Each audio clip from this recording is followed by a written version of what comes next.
Alhamdulillahirrahmanirrahim. Wassalatu wassalamu ala asrafil anbiya wal mursalin Sayyidina Muhammadin wa ala alihi wa sahbihi ajmain, amma ba'du. Yang kami hormati para habaib, para kiai, para ulama, wabil khusus ayahanda kami, pembimbing kami, Mayor Jenderal Purnawirawan Haji Imam Utomo selaku pembina Yayasan Masjid Nurul Iman. Kita doakan bersama, semoga beliau selalu diberikan panjang umur, selalu diberikan kesehatan. Amin ya rabbal alamin. Yang kami hormati Bapak Dr. Indrayana selaku Ketua Yayasan Masjid Nurul Iman, Ustadz Sotik Abror selaku bendahara, Dr. Turmuji selaku Sekretaris Yayasan, semua pengurus Yayasan dan semua pengurus takmir dan para jamaah Masjid Nurul Iman yang dirahmati oleh Allah Subhanahu wa taala. Yang saya hormati guru kami, kiai kami, Dr. Kiai Haji Ahmad Fauzi Tijani MA. Beliau adalah pimpinan salah satu pondok terbesar di Madura, Pondok Pesantren Al-Amin Sumeneb Brandian Madura, beserta Ustadz Nur Hasan, Ustadz Ainur Rahman, serta Ustadz Munhari. Yang kami hormati tamu agung kita, guru kita,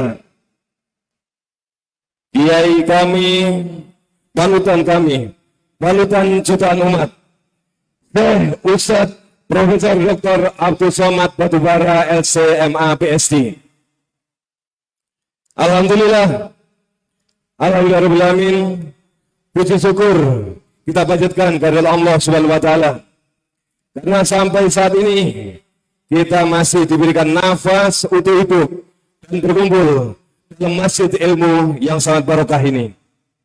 Salawat serta salam tercurahkan kepada junjungan kita Nabi besar Muhammad SAW beserta kerabat dan sahabat-sahabatnya. Dengan untayan Allahumma sholli ala Sayyidina Muhammad. Para jemaah yang dirahmati Allah Subhanahu wa taala.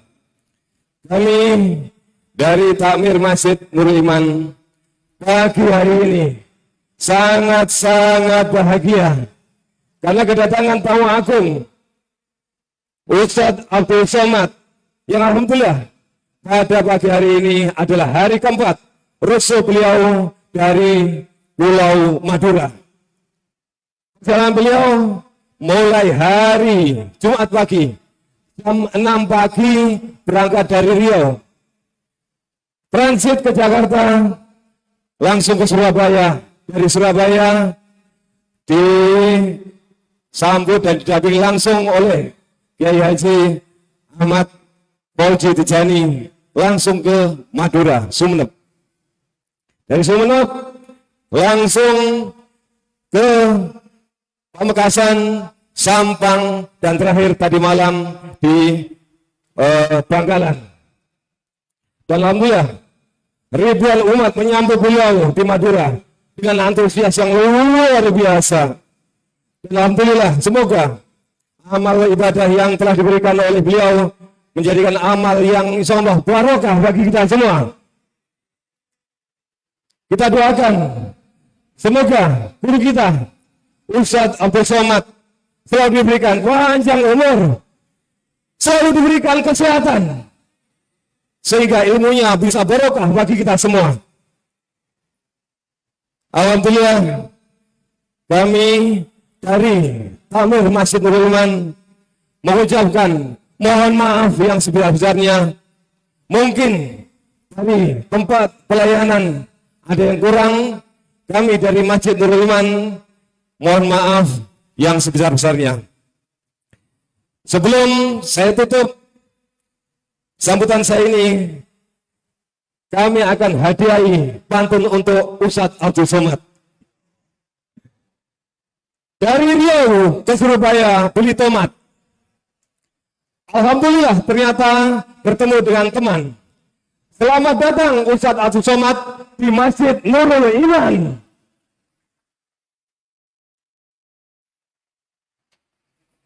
Jalan-jalan ke Surabaya naik odong-odong. Mampir ke resto bebek Jos Gandos antar tomat. Pengajian di masjid ini jamaahnya berbondong-bondong. Karena ada Ustadz yang paling ganteng, yaitu Ustadz Abdul Somad. Demikian sambutan dari saya.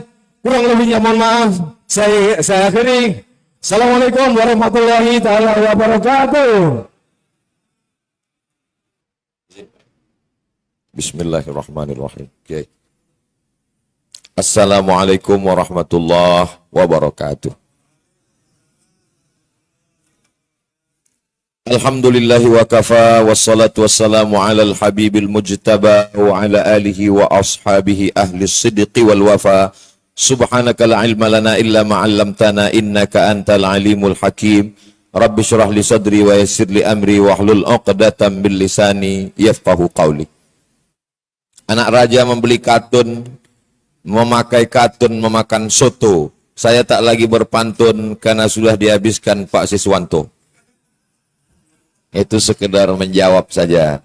Karena tradisi orang berpantun katanya mesti dijawab. Saya diminta maju menjadi imam subuh ini. Lalu kemudian di belakang ada banyak makmum, itu biasa. Di rumah pun jadi imam di beberapa masjid. Tapi menjadi imam di belakangnya ada imam juga baru kali ini.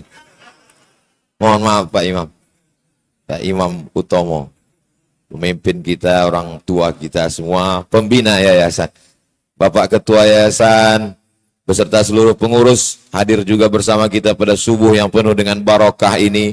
Sahabat saya, guru kita semua, Al-Mukarram Kiai Haji Dr. Ahmad Fauzi Tijani, pimpinan Pondok Pesantren Al-Amin Prenduan Madura, para habaib, para alim, para ulama, hadratul muhtaramin wal mukarramin, tak dapat saya sebutkan satu persatu. Semua yang hadir ini dimuliakan Allah Subhanahu wa ta'ala.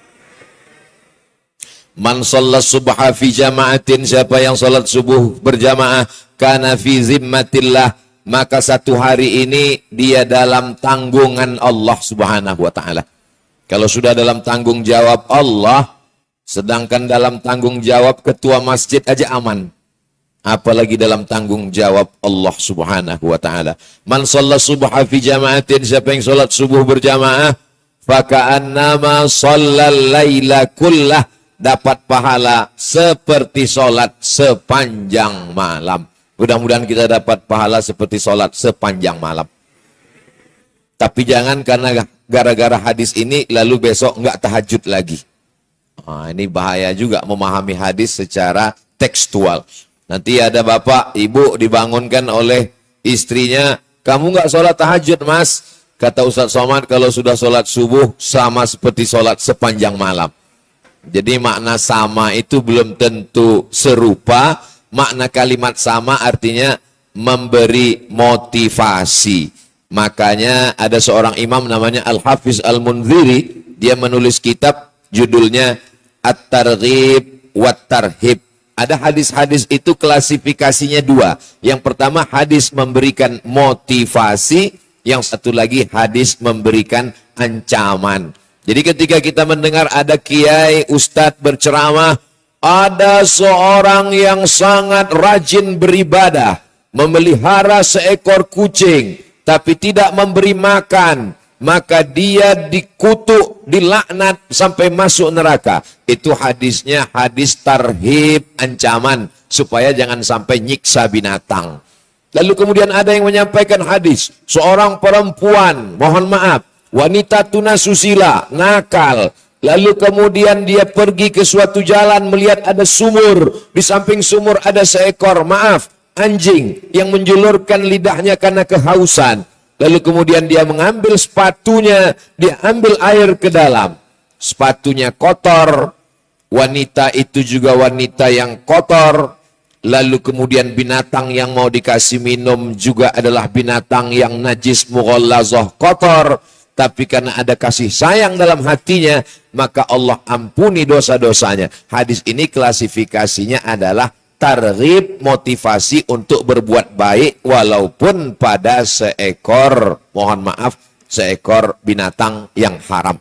Jadi memahami hadis tidak difahami secara tekstual, tapi dipahami secara kontekstual dan makna yang menyeluruh.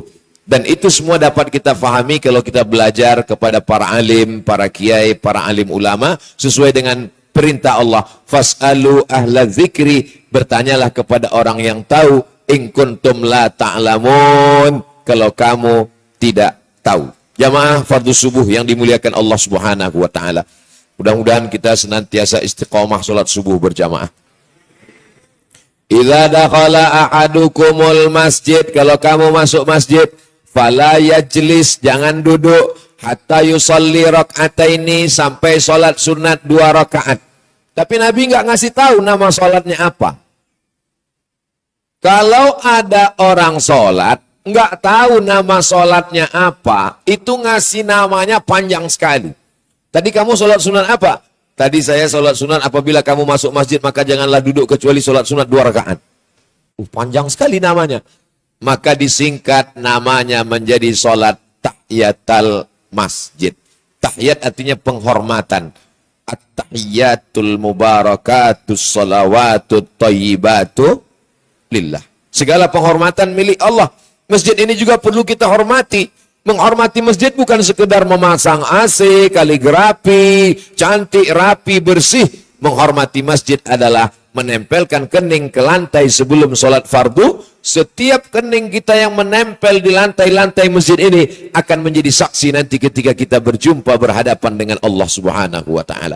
Itulah mengapa kita menghormati masjid, kita tempelkan kening ke lantai, kita berkata subhana rabbiyal a'la wa bihamdi. Engkau yang tinggi, aku rendah. Engkau yang kuasa, aku tak ada apa-apa. Engkau yang maha kaya raya, aku miskin dan papa. Engkau yang la haula wa la quwata illa billah. Sebagai bentuk penghormatan kepada masjid. Itulah mengapa kita dianjurkan kadang orang setelah selesai sholat sunat, Assalamualaikum warahmatullah, Assalamualaikum warahmatullah, dia pindah ke sini. Bahkan saya melihat beberapa jamaah pindah ceng. Ada 2 orang masuk masjid, habis itu yang kiri ke kanan, yang kanan ke kiri. Lalu kemudian ada anak-anak yang ikut sholat, nanya sama bapaknya, nanya sama emaknya, papa, ya, itu tadi kok ada orang pindah-pindah. Biasa rotasi. Padahal sedang mengambil barokah, memperbanyak tempat-tempat sujud.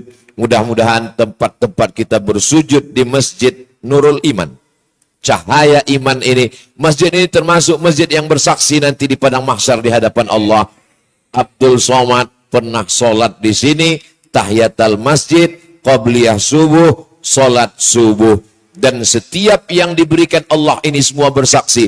Al-yawma nakhtimu ala afwahihim, mulut terkunci. Wa tukallimuna aydihim, tangan bicara. Wa tashhadu arjuluhum, kaki bersaksi. Bima kanu yaksibun, atas semua yang dilakukan dulu. Setelah selesai sholat sunat tahiyatul masjid 2 rakaat, lalu kita pun melaksanakan sholat qabliyah subuh. Rakaat al-fajri 2 rakaat fajar, maksudnya qabliyah subuh. Khairum minad dunya wa ma fiha, lebih baik daripada dunia dan seisinya. Diatur dalam kitab Sahih Muslim, 2 rakaat yang pertama ayatnya Qul ya ayyuhal kafirun. 2 rakaat yang kedua ayatnya Qul huwallahu ahad Allahus. Bukan ini. Yang ini Abdus Somad. Sedangkan yang kita sebut Allahus Somad, Allah tempat meminta, Allah tempat berharap, Allah tempat bergantung. Siapa dia? Lam yalid walam yulad. Dia tidak beranak. Kalau beranak berarti dia bukan Allah. Walam yulad, dia tidak dilahirkan. Kalau dia dilahirkan bukan Allah. Walam yakullahu kufuwan ahad. Tidak ada satupun yang setara, yang selevel, yang serupa dengan dia. Kita pejamkan mata, kelihatan panjang bulat, kelihatan petak-petak, kelihatan merah kuning kelabu. Itu bukan balon kuada 5. Maka apapun yang terlintas dalam pikiran kita, dia bukan Allah Subhanahu wa taala. Laisa kamitslihi syai'un wa huwas samiul basir. Kenapa ayat itu yang dipilih pada qabliyah subuh? Selesai sholat subuh, nanti kita boleh satu kantor dengan saudara kita yang berbeda akidah. Kita bertetangga dengan siapapun yang tak sama dengan kita, tapi insya Allah bentengnya sudah sama. Wala ana abidum ma'abattum wala antum abiduna ma'abud lakum dinukum waliyadin. Dan siapapun yang berbeda dengan kita, anak-anak kita sudah kuat karena keyakinan ditanamkan sebelum terbit matahari.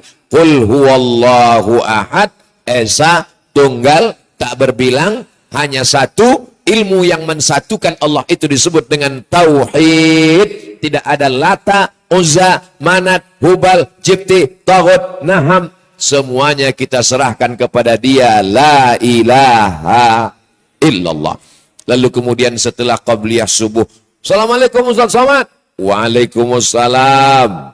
Saya masuk masjidnya terlambat. Enggak apa-apa kalau sekali-sekali, jangan tiap hari. Waktunya cuma 2 menit lagi. 2 menit lagi nanti azan, setelah itu 2 menit lagi iqamat, kan azan sudah. Sementara saya belum sholat sunat qabliyah. Kalau waktunya cuma 2 menit, apakah saya tahiyatul masjid atau qabliyah? Kalau masuk tahiyatul masjid, nggak dapat qabliyah. Tapi kalau dia sholat sunat qabliyah, otomatis dapat tahiyatul masjid. Jadi kalau begitu, kalau kita terlambat, yang kita laksanakan adalah langsung sholat subuh aja Pak Ustadz.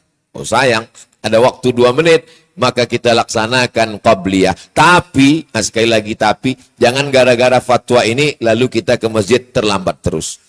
Nah, Masya Allah. Ada orang pasang jam dinding masjid, jamnya jam digital, menjelang azan dan iqamat, itu ada kelihatan waktu. 2 menit, 2 menit, 2 menit, 2 menit. Begitu masuk masjid, kelihatan di dinding 2 menit, langsung usolli sunnatas subhi rak'ataini qabliyatan. Setelah selesai salam, Assalamualaikum warahmatullah, Assalamualaikum warahmatullah. Lihat dinding, masih 2 menit juga. Ternyata jamnya rusak. Nah, ini perlu juga secara teknis kita perbaiki. Ini yang dimaksud dengan ada takmir masjid, tidak hanya mengatur imamnya, khotibnya, kebersihannya, toiletnya, AC-nya, lampunya, tapi juga secara teknis yang membuat orang sholat menjadi nyaman. Termasuklah meletakkan jam di Masjid Nurul Iman ini amat sangat tepat, pas di depan saya, supaya saya tahu jam berapa ceramah ini, tausiah ini berakhir. Nah, ini Masya Allah. Subuh menurut waktu Surabaya, maghrib sekarang jam berapa Surabaya?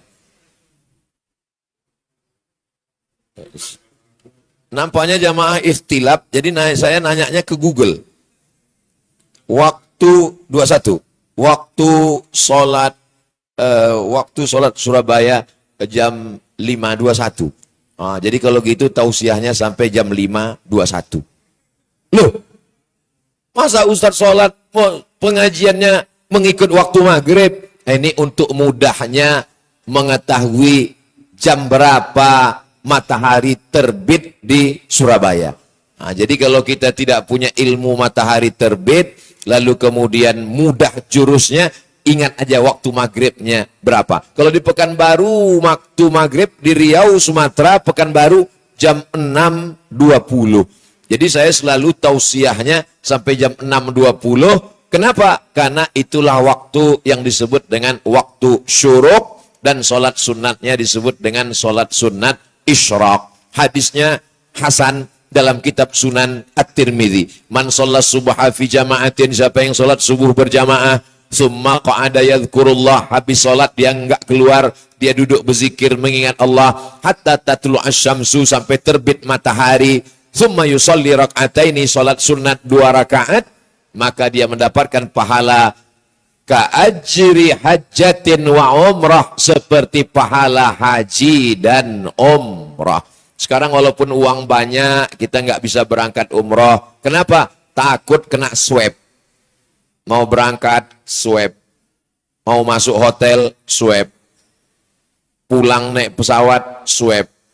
Pulang sampai ke rumah, ditanya orang, apa kabar Pak? Sehat. Karena sudah terlalu banyak hidung dicolok.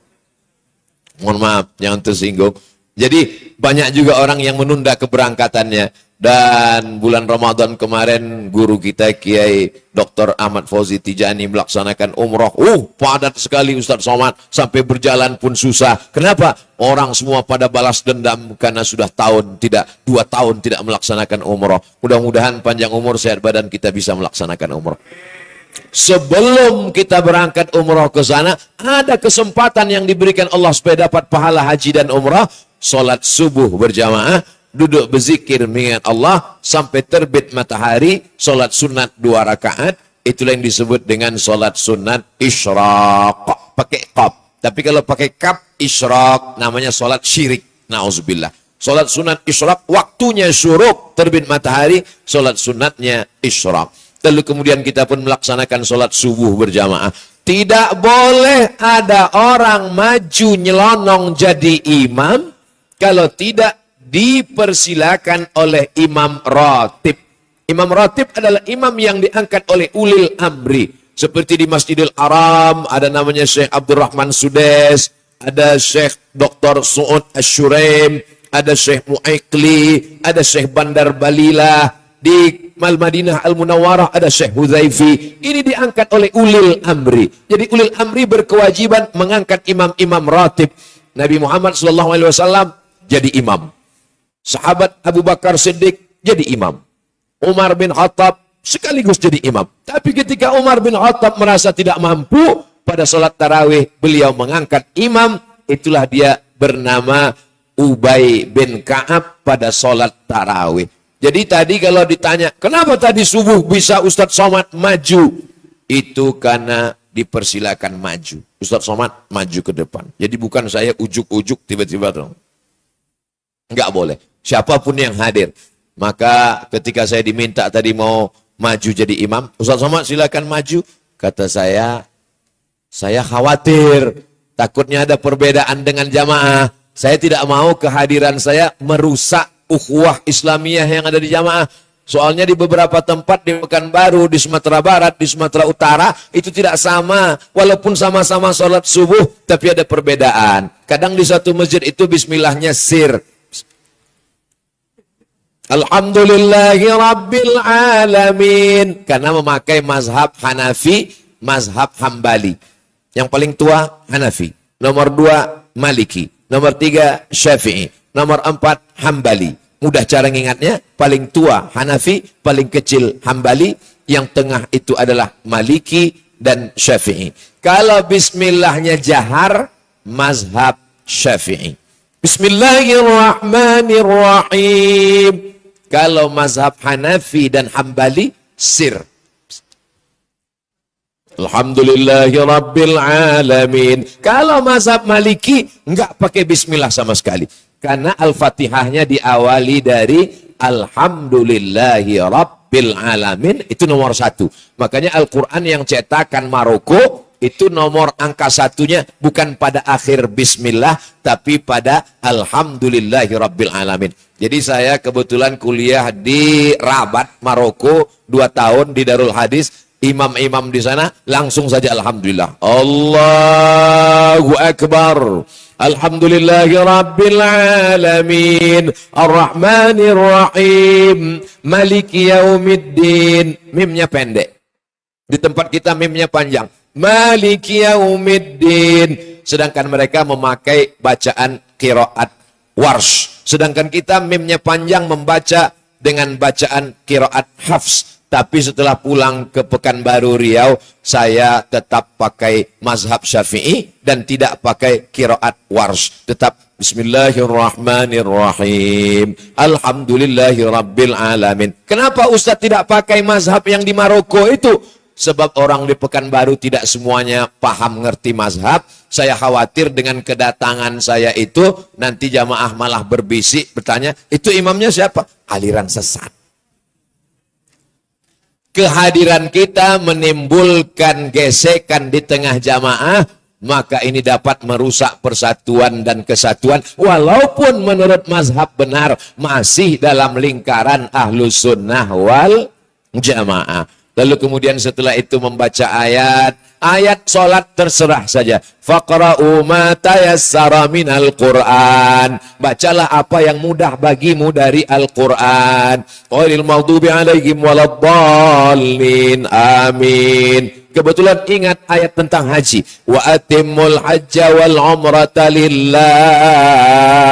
Kebetulan ingat ayat tentang sedekah. Mathalul ladzina yunfiquna amwalahum fi sabilillah kamathali habbatin ambatat sab'a sanabil wa fi kulli sumbulatin mi'atu habbah wallahu yudha'ifu liman yasha' wallahu wasi'un alim. Kebetulan ingat ayat tentang puasa. Ya ayyuhalladzina amanu kutiba alaikumus shiyam. Saya Pak Ustadz kalau selesai waladdallin amin ingatan saya fokus cuma satu. Apa dia? Qul huwallahu ahad. Ya udah baca itu aja. Ada seorang sahabat Nabi dari mulai Isya sampai subuh tegak ruku sujud, tegak ruku sujud, tegak ruku sujud. Ayatnya enggak diganti-ganti. Qul huwallah terus. Dilaporkan ke Nabi Muhammad SAW.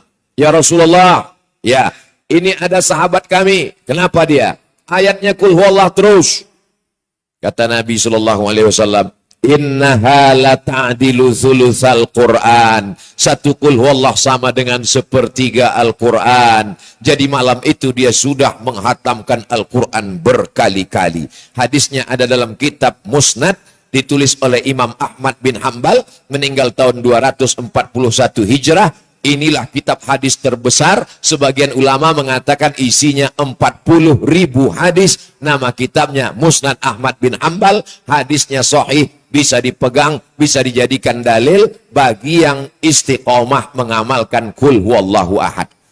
Mana tahu nanti tahajud bersama istri, imamnya, makmumnya istri, imamnya suami, ayatnya nggak ganti-ganti. Lalu makmum komplain. Kenapa kita ini tahajud ayatnya nggak ganti-ganti? Maka bapak bisa jawab, sebenarnya saya banyak hafal ayat lain. Tapi ini afdol utama, sama seperti menghatamkan Quran berkali-kali. Lalu kemudian setelah itu bangkit pada rakaat yang kedua. Sami'allahu liman hamidah. Itu pendek dalnya. Karena saya pernah juga sholat di beberapa masjid, dia baca panjang. Sami'allahu liman hamidah. Pas ditelusuri ternyata nama istrinya Bu Hamidah. Sami'allahu liman hamidah. Allah mendengar siapa yang memujinya. Karena memang setelah bangkit kita memuji Allah. Rabbana lakal hamdu mil'us samawati wa mil'ul ardi wa mil'u ma syi'ta min syai'in ba'du. Segala puji bagimu ya Allah, memenuhi langit dan bumi. Tidak ada lagi pujian yang layak, yang lebih hebat kecuali hanya milikmu ya Allah. Jadi manusia tidak gila dengan pujian-pujian, maka pujian hanya milik Allah. Nah, tentang masalah kunut paling tua Hanafi, nomor 2 Maliki, nomor 3 Syafi'i, nomor 4 Hambali. Yang tidak berkunut, yang paling tua dengan yang paling kecil. Hanafi dengan Hambali tidak berkunut. Sami'allahu liman hamidah. Rabbana lakal hamdu mil'us samawati mil'ul ardi mil'u ma syi'ta min syai'in ba'du. Allahu akbar. Hanafi, Hambali. Sedangkan yang dua di tengah ini berkunut. Maliki dengan Syafi'i. Tapi ada perbedaan. Kalau Syafi'i kunutnya setelah rukuk. Sami'allahu liman hamidah. Rabbana lakal hamdu. Allahumma hdina fi man hadait wa afina fi man afait. Syafi'i. Sedangkan Maliki walaupun sama-sama berkunut tapi kunutnya beda. Maliki kunutnya sebelum rukuk. Qul huwallahu ahad. Allahu samad, lam yalid wa lam yulad wa lam yakul lahu kufuwan ahad. Sebelum rukuk baca kunut dan kunutnya semuanya sir, enggak berbunyi sama sekali. Namanya kunut silent, enggak ada suara. Setelah selesai baca kunut baru Allahu akbar. Sedangkan mazhab Syafi'i kunutnya setelah rukuk. Sami'allahu liman hamidah. Setengah berbunyi, setengah sir. Yang berbunyi doa, yang sir sana. Sana pujian. Yang dijaharkan, maka dia menyebutnya Doa 5. Allahumma hdina fi man hadait, wa afina fi man afait, wa tawallana fi man tawallait, wa barik lana fi ma a'tait, wa qina bi rahmatika syarra ma qadait. Setelah itu dia baca pujian kepada Allah. Fa innaka taqdi wa la yaqda alai, wa innahu la yadhillu man walait, wa la ya'izzu man adait. Tabarakta rabbana wa ta'alait, falakal hamdu ala ma qadait. Baru ditutup dengan doa lagi 2. Nastaghfiruka wa natubu ilaik, wa sallallahu ala sayyidina Muhammadin nabiyil ummi wa ala alihi wa sahbihi wa baraka wa sallam. Dulu di Sumatera orang kelahi masalah kunut ini. Menurut yang ada namanya kaum tua dengan kaum muda, konflik. Kaum muda mengatakan, gak ada kunut. Kaum tua mengatakan, mesti kunut. Tapi sekarang alhamdulillah anak-anak muda sudah nggak kelahi lagi karena sama-sama nggak sholat subuh. Alhamdulillah sekarang kita sudah tercerahkan dengan banyaknya para kiai, para masyaikh. Masya Allah, tabarakallah. Nah, yang paling enak jadi makmum. Jadi makmum itu, idza qanatal imamu faqanata. Kalau imam mau baca kunut, maka angkatlah tangan dan ucapkan amin pada 5 titik tadi. Paling enak, tinggal manut ikut sami'na wa ata'na. Allahumma hdina fi man hadait, amin. Wa afina fi man afait, amin. Wa tawallana fi man tawallait, amin. Karena beberapa kali saya sholat, ada juga makmum nih nggak mau mengaminkan. Begitu imam baca, Allahumma hdina fi man hadait, nggak mau. Padahal beberapa ulama bermazhab Hambali, bahkan dia pendiri mazhab Hambali, namanya Imam Ahmad bin Hambal. Muridnya nanya, Assalamualaikum Imam Ahmad bin Hambal. Waalaikumsalam.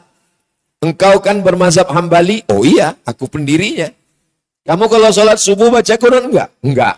Karena menurut hadis yang saya teliti, kunut nazilah saja, menolak bala. Oh, bagaimana kalau ternyata imamnya Syafi'i?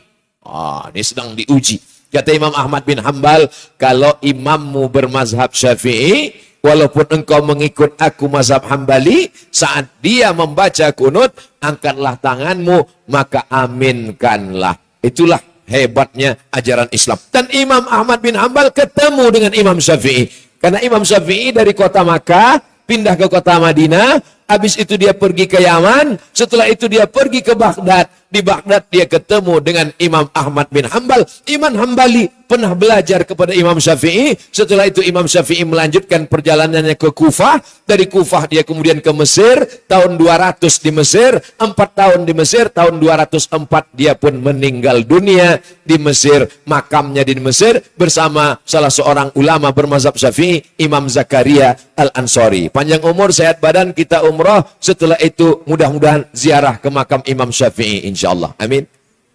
Lalu kemudian apa yang terjadi? Setelah itu Imam Ahmad bin Hambali berkata, Da'autu li Syafi'i fi salati arba'ina sanah. Saya mendoakan Imam Syafi'i dalam solat saya 40 tahun. Karena Imam Syafi'i ninggalnya 204. Mudah ngingatnya. 204, 204, 204, 204, 2 tambah 2 sama dengan 204. Tapi jangan gara-gara ini lalu setelah ini keluar, pas setelah sarapan ingatnya jadi 402.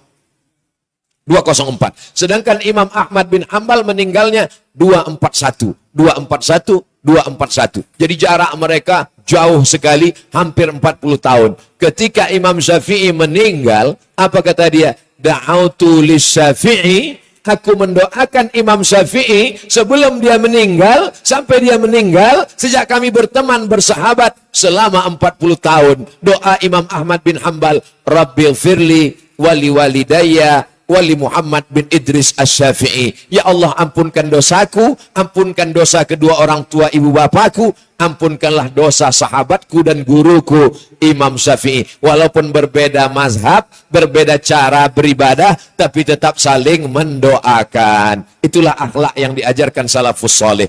Lalu setelah itu salam. Assalamualaikum warahmatullahi wabarakatuh. Assalamualaikum warahmatullahi. Abdul Somad miring ke kanan. Ini kadang anak-anak kita bertanya, Mama. Iya, tadi imamnya kenapa miring ke kanan? Oh, mungkin rumahnya sebelah kanan. Sahabat Nabi minta barokah. Ya Rasulullah, berikanlah kami barokah sebelah kanan ya Rasulullah. Itulah sebabnya Nabi miring ke sebelah kanan, karena makmum ingin mendapatkan barokah sebelah kanan. Tapi ada imam kami Ustadz, selesai sholat dia ngadap ke jamaah. Itu juga hadis Nabi. Karena Nabi selesai sholat dia ngadap ke jamaah, memeriksa satu-satu. Asyahidun fulan, asyahidun fulan, asyahidun fulan, mana si fulan, mana si fulan, mana si fulan. Kenapa tidak datang sholat berjamaah? Inilah hadis yang belum pernah saya amalkan seumur hidup saya. Saya seumur ini, walaupun ketua masjid juga di kampung, belum pernah saya selesai sholat, jadi imam ngadap ke jamaah, nanya, mana si fulan, mana si fulan. Ini hanya bisa diamalkan oleh Bapak Babin Kamtibmas dengan Babinsa. Jadi Pak Babinsa sama Babin Kamtibmas, kalau dia jadi imam, selesai dia bisa nanya, mana ini, mana ini, mana ini, mana ini. Ini bisa diamalkan oleh bupati, gubernur, wali kota, presiden, menteri, bisa. Selesai sholat nanya, mana kepala dinas, kepala badan, kepala kantor, kenapa nggak datang? Apa mau non-job? Dengan kekuasaan, menghidupkan sholat berjamaah. Mudah-mudahan anak-anak kita menjadi pemimpin bangsa. Mereka tidak hanya memimpin di kantor, tapi juga memimpin di surau, langgar, musola, dan masjid-masjid insya Allah. Amin. Lalu kemudian berzikir. Subhanallah, subhanallah, subhanallah, subhanallah. 1, 2,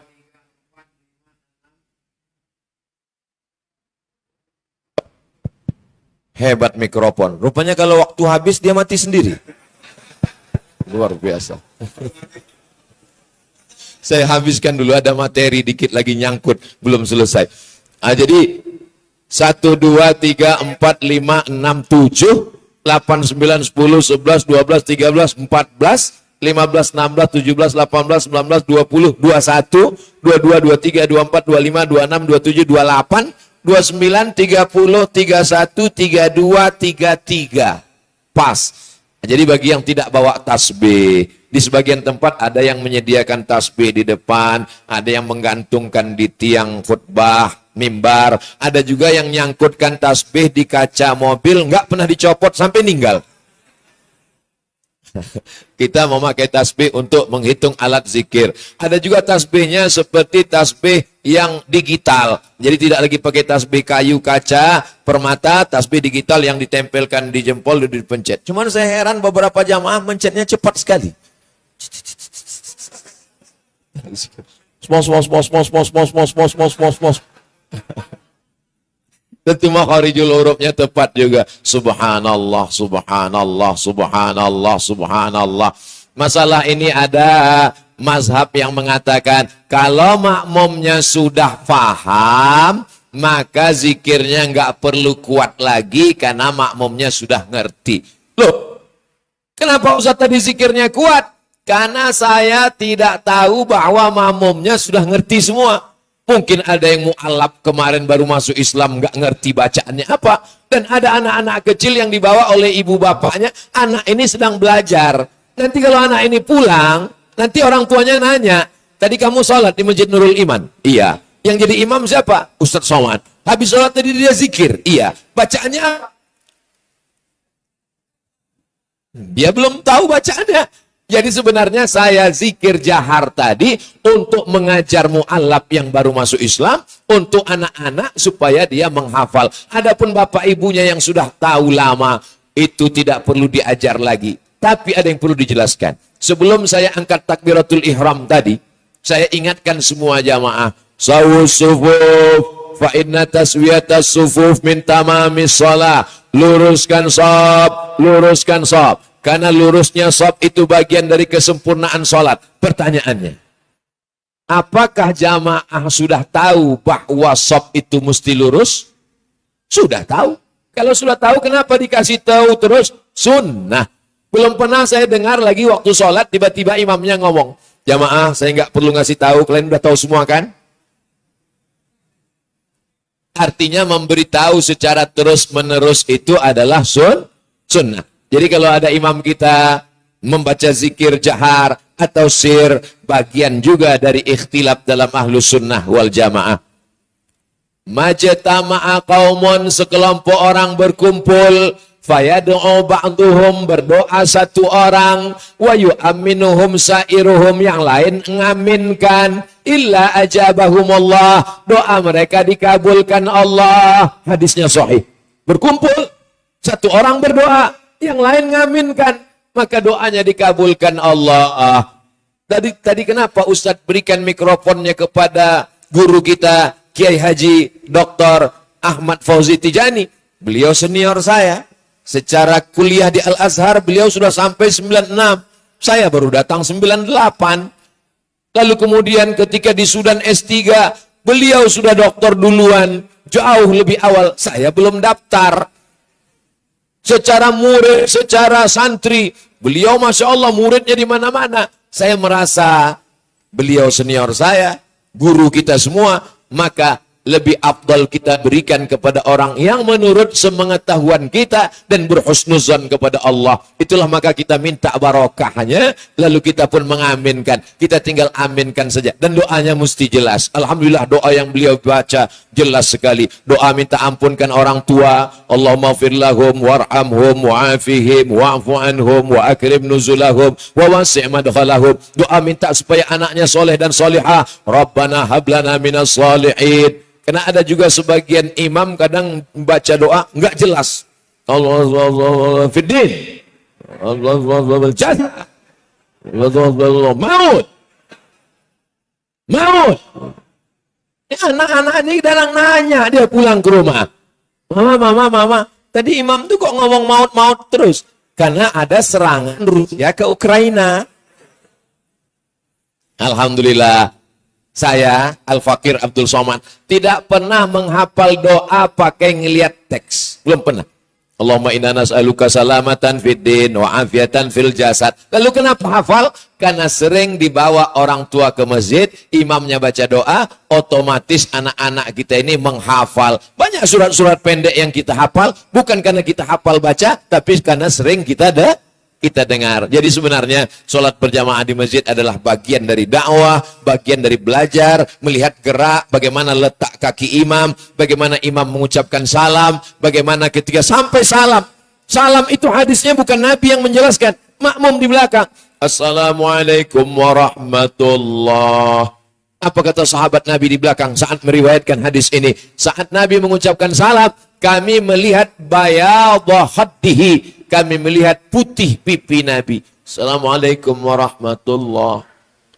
Tadi kami waktu sholat nggak ngelihat putih pipi Ustadz. Oh, Ustadznya hitam. Artinya gerak lehernya sempurna. Bayangkan berapa kali orang Islam menggerakkan subuh 6 kali. Tahiyatul masjid. Assalamualaikum warahmatullah. Assalamualaikum warahmatullah. Qabliyah subuh. Assalamualaikum warahmatullah. Assalamualaikum warahmatullah. Salat subuh. Assalamualaikum warahmatullah. Assalamualaikum warahmatullah. Salat sunat isyraq. Assalamualaikum. Orang yang tidak salat, dia menggerakkan leher cuma seminggu sekali saat senam pagi. Teng, teng, teng, teng, teng. Betapa orang yang salat itu sehat. Jantung kita di bawah. Otak kita di atas. Jantung kita di bawah, menyemprotkan, menyemburkan darah. Darah ini naik, membawa oksigen ke otak. Jantungnya di bawah, otaknya di atas. Oh, enggak semua Pak Ustadz. Teman saya jantungnya di atas, otaknya di bawah. Itu lain. Jantung kita di bawah, menyemburkan darah, otaknya di atas. Sementara darahnya kental. Kenapa kental? Banyak minyak, banyak kolesterol. Maka sulit naik ke atas. Terbantu dengan sholat. Saat kita sujud, otaknya di bawah, jantungnya di atas. Allahu Akbar. Subhana rabbiyal a'la wa bihamdi. Subhana rabbiyal a'la wa bihamdi. Subhana rabbiyal a'la wa bihamdi. Tasbih yang paling afdal 11-12. Pertengahan 7. Paling sedikit 3. Mana yang paling sering kita laksanakan? 3 kali 1 napas.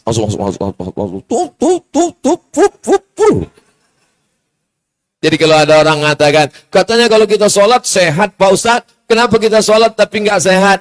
Karena tidak mengikut tumakninahnya Rasulullah Sallallahu Alaihi Wasallam. Itu mengapa bersujud. Nabi pernah sujud sepanjang ayatnya. Dan ayat yang dibaca surat Al-Baqarah 2 juz 4 lembar. Tapi bukan waktu jadi imam. Kalau sempat jadi imam, pas salam, makmum pulang semua.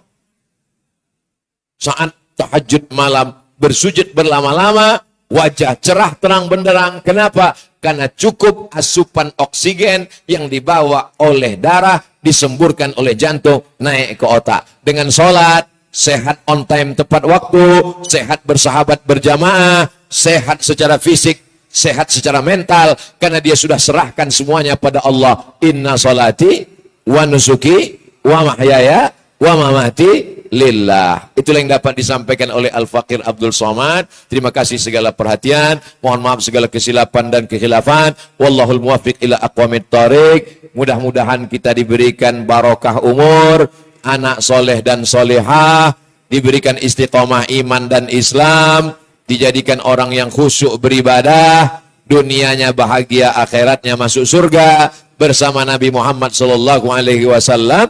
Bisirril Fatihah. A'udzubillahi minasyaitonir rajim. Bismillahirrahmanirrahim. Alhamdulillahirabbil alamin arrahmanir rahim maliki yaumiddin. Iyyaka na'budu wa iyyaka nasta'in. Ihdinas siratal mustaqim, siratal ladzina an'amta 'alaihim ghairil maghdubi 'alaihim waladdallin. Amin. Terima kasih segala perhatian. Mohon maaf segala kesilapan dan kekhilafan. Wallahul muwaffiq ila aqwamit thariq. Wassalamualaikum warahmatullahi wabarakatuh. Bismillahirrahmanirrahim.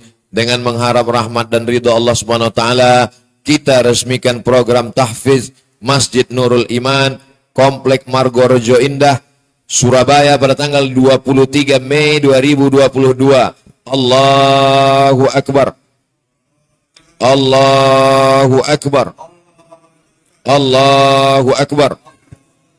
Allahumma salli ala Sayyidina Muhammad wa ala ali Sayyidina Muhammad. Allahumma ja'al abna'ana wa banatina min hafizil Quran wal hafizat. Jadikanlah anak kami para penghafal Al-Quran. Minal mujahidina fi sabilika. Mereka akan menjadi mujahid menolong agamamu ya Allah. Allahumma arhamna bil Quran. Turunkan rahmatmu kepada kami dengan kemuliaan Al-Quran. Allahumma jalil Qur'ana syafi'an lana. Jadikan Al-Quran pemberi syafaat untuk kami pada hari kiamat ya Allah. Allahumma ja'alil Qur'ana rabi'a qulubina. Jadikan Al-Quran sebagai penenang hati dan jiwa kami. Wa zihaba husnina wa humumina wa ghumumina. Jadikan Al-Quran sebagai pengusir segala gundah gulana kami. Allahumma ja'al hadzal balada baladan amina bikaramatil Quran. Jadikan negara kesatuan Republik Indonesia negeri yang aman dan damai karena kemuliaan Al-Quran. Adkhilnal jannata bi syafaatil Quran. Masukkan kami ke dalam surga Jannatul Firdaus karena syafaat Nabi Muhammad sallallahu alaihi wasallam, karena syafaat Quran. Wa sallallahu ala sayyidina Muhammad wa ala alihi washabihi wasallam. Walhamdulillahirabbil alamin.